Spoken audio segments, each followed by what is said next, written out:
Fala, meus amigos, aqui é a Amanda e hoje eu tenho comigo o Felipe, a Duda, o Marego, o Carlos e o Vitor. E hoje a gente traz uma discussão bem interessante para vocês sobre o Brasil e o Oriente Médio, mais específico os Emirados Árabes Unidos. E afinal teremos uma incrível proposta de cooperação entre eles. Será uma conversa bem interessante, trazendo pontos relevantes para a formação da nossa proposta. Gostaria de iniciar o tópico dos aspectos políticos e diplomáticos que justificam a aproximação entre o Brasil e o Oriente Médio e introduzir a vocês os Emirados Árabes Unidos. Vamos começar pelo Brasil. Como vocês sabem, a política externa brasileira vem sido regida de uma postura da mesma forma desde o século XIX. Porém, note-se que os momentos da política externa brasileira têm relação direta com o que ocorre na nossa política interna, além de acompanhar as tendências e cenários internacionais. Nossa análise começa no governo do ex-presidente Fernando Henrique Cardoso, o qual deu seguimento a uma linha de conduta voltada ao ganho de credibilidade do país, a qualidade de sua liderança e o peso do seu envolvimento pessoal na atividade diplomática, além do compromisso com os valores e ideais. Já seu sucessor, Lula, veio com a ideia de mudanças baseada nos negócios comerciais internacionais, o que representa um aumento das exportações, expansão das empresas brasileiras e investimentos em projetos regionais de infraestrutura. Dilma Rousseff, por sua vez, deu continuidade ao sistema do presidente Lula, mas conduzindo de outra forma, já que a ex-presidenta optou por uma abordagem bem mais contida, impessoal, imediatista, menos ativa e menos tendente a abordar assuntos internacionais. Além dessa questão, a gestão Rousseff não foi capaz de adaptar-se a uma conjuntura internacional cada vez menos propícia ao multilateralismo, mostrando-se incapaz de apresentar inovação política. No ano de 2016, após o impeachment de Dilma, o ministro Michel Temer assumiu o cargo de presidente e mudou drasticamente o tom das ações diplomáticas brasileiras, distanciando o Brasil cada vez mais de seus parceiros comerciais mais próximos. Por fim, com o atual governo de Jair Bolsonaro, a política externa do seu governo vem tendo o intuito de quebrar com as políticas dos últimos governos, chegando até a ser interpretada como incoerente e imprevisível. Afinal, como deve ser a política externa do Oriente Médio?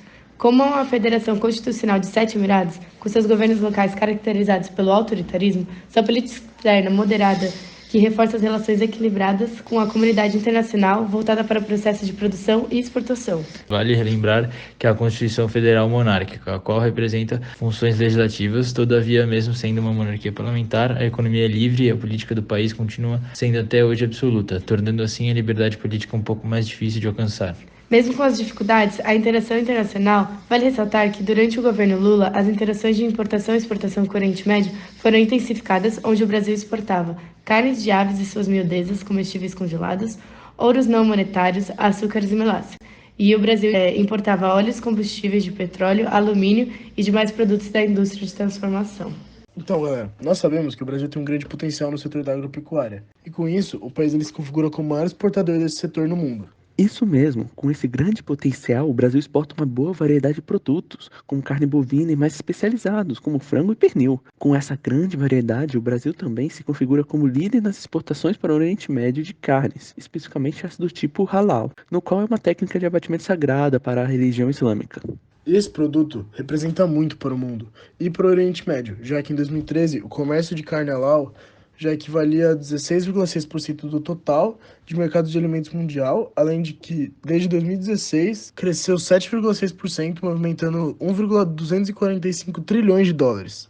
Além do que no Oriente Médio, a religião mais presente é o islamismo, o que faz com que essa carne seja muito presente na região. Isso mesmo, João. Além do mais, as exportações se representam muito. Por exemplo, em 2018, 19% das vendas do agronegócio brasileiro foram para esta região. Está previsto que para 2022 chegue a movimentar incríveis 1 trilhão e 900 bilhões de dólares. E tratando mais especificamente, temos os Emirados Árabes Unidos como principais compradores do produto halal, visto que em 2021 o país movimentou 700 milhões, equivalente a 9% do setor, sendo que no primeiro bimestre de 2022 também o setor cresceu em quase 100% em relação ao mesmo período. Sabemos também que a parceria entre o Brasil e os Emirados tem se tornado cada vez mais importantes para ambos os lados com essa intensificação das relações comerciais. O Brasil possui uma considerável dependência das importações de petróleo e óleo vindo dos Emirados Árabes.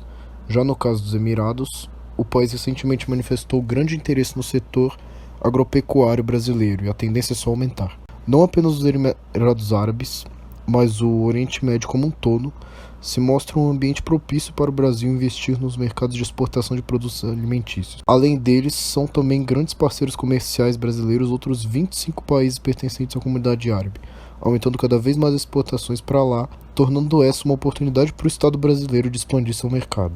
Sim, mas para essa expansão de mercado acontecer, achamos essencial a ajuda da Organização Mundial do Comércio, que é basicamente uma estrutura internacional criada para substituir o GATT e a instância responsável pela coordenação do comércio mundial. Além disso, a OMC possui 164 membros e iniciou suas atividades em janeiro de 95 e atualmente coordena 98% do comércio do mundo. O Brasil entrou na organização em 1995 e os Emirados Árabes em 1996. A OMC ela foi criada para substituir o Acordo Geral de Tarifas e Comércio, assinado em 47 em Gênebra, por 23 países, entre eles o Brasil, que também foi um dos membros fundadores do acordo, diferentemente do Emirados Árabes, que entrou apenas em março de 94. O GATT foi referente a uma série de acordos de comércio internacional que tinha a intenção de reduzir as tarifas e taxas aduaneiras entre os membros signatários do acordo, assim como a própria OMC atualmente. Além disso, acreditamos que com a ajuda da Organização Mundial do Comércio conseguiremos uma melhor realização de acordos e redução de tarifas aduaneiras. Afinal, o objetivo principal da OMC é proporcionar a facilitação do comércio mundial, reduzindo as barreiras alfandegárias e comerciais para a contribuição e promoção das trocas econômicas dentro do sistema internacional,